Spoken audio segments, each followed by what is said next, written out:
ആക്രമണത്തിൽ 2 ആട്ടിൻകുട്ടി ചത്തു. ഒരു ആട്ടിൻകുട്ടിക്ക് പരിക്കേൽക്കുകയും ചെയ്തു. അമരമ്പലം പഞ്ചായത്തിലെ തട്ടിയേക്കൽ മാഞ്ചേരി അബ്ദുട്ടിയുടെ 2 മാസം പ്രായമായ ആട്ടിൻകുട്ടികൾക്ക് നേരെയാണ് അജ്ഞാത ജീവിയുടെ ആക്രമണം ഉണ്ടായത്. പുലർച്ചെ 4 മണിയോടെയാണ് സംഭവം. ആട്ടിൻകൂട്ടിന് സമീപത്തെ ചെറിയ കോഴിക്കൂട്ടിലാണ് ആട്ടിൻകുട്ടികളെ പാർപ്പിച്ചിരുന്നത്. ഈ കൂടിന്റെ പലകകൾ പൊളിച്ചാണ് ആട്ടിൻകുട്ടികളെ പിടികൂടിയിട്ടുള്ളത്. ആട്ടിൻകുട്ടികൾ കരയുന്ന ശബ്ദം കേട്ടാണ് വീട്ടുകാർ അറിയുന്നത്. വീടിന് പുറത്തിറങ്ങിയപ്പോഴേക്കും ആട്ടിൻകുട്ടികളെ കൊന്നിരുന്നു. തൊട്ടടുത്ത കൂട്ടിൽ വലിയ ആടുകളുള്ള കൂടുണ്ടായിരുന്നു. ഇവറ്റകളെ ആക്രമിച്ചിട്ടില്ല.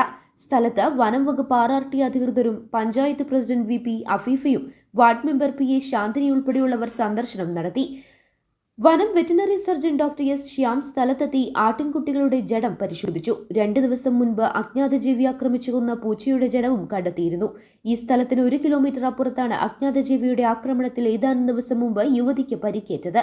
പുലിയാണ് ആക്രമിച്ചതെന്നാണ് ഇവർ പറഞ്ഞിരുന്നത്. ന്യൂസ് നൗ സ്വന്തം ഹൈസ്പീഡ് ഇന്റർനെറ്റ്, നമ്മുടെ സ്വന്തം ഇന്റർനെറ്റ്.